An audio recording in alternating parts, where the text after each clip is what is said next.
সপ্তম শ্রেণীর গণিত বইয়ের চতুর্থ অধ্যায়ের 4.1-এর একপদী রাশিকে একপদী রাশি দ্বারা গুণ যে কাজগুলো রয়েছে ছকের ভিতরে সেগুলো সমাধান আমি দেখাবো।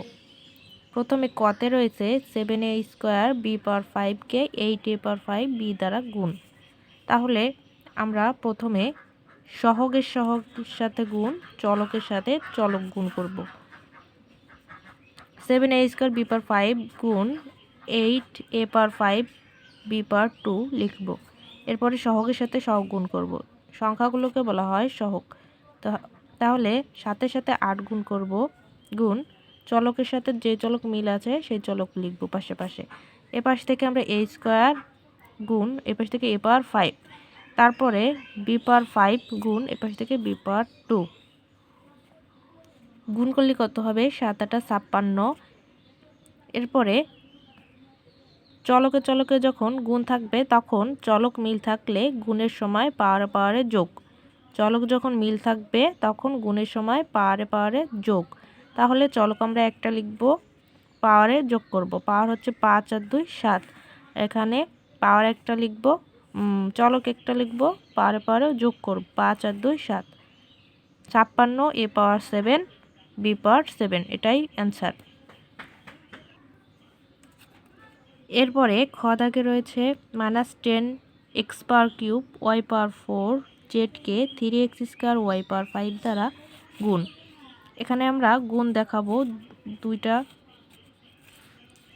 রাশিকে। এরপরে সহগের সাথে সহগ গুণ করব। -10 গুণ 3, এই দুইটা হচ্ছে সহগ। এরপরে যেই চলকের সাথে যেই চলক মিল সেটার সাথে সেটা গুণ করব। x⁻³ এর সাথে x⁻2 গুণ, y⁻4 এর সাথে y⁻5 গুণ। এরপর গুণ করলে হবে কত? -3 × 10⁻30। এখানে চলক মিল সেহেতু আমরা গুণ, আবার এখানে গুণ আছে তাহলে পাওয়ারে পাওয়ারে যোগ হয়ে যাবে। 3 আর 2 5 x⁻5, আর এখানে আছে y আছে,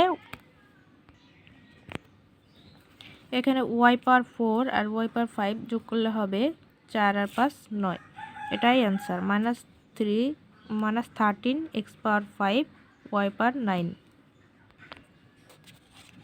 এরপরে 9ab² x⁻³ y-কে -5x y² দ্বারা গুণ।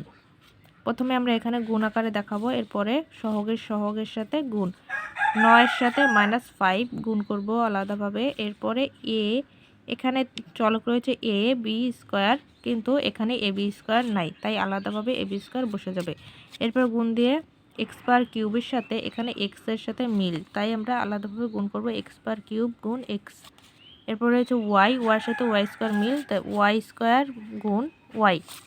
এরপরে সহগের সাথে সহগ গুণ করলে কত হবে? 5 নং 45।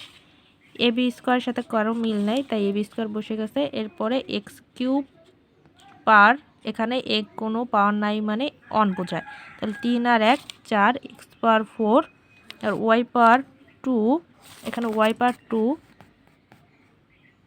আর y মানে একটা পাওয়ার, তো 2 আর 1 3 y⁻3।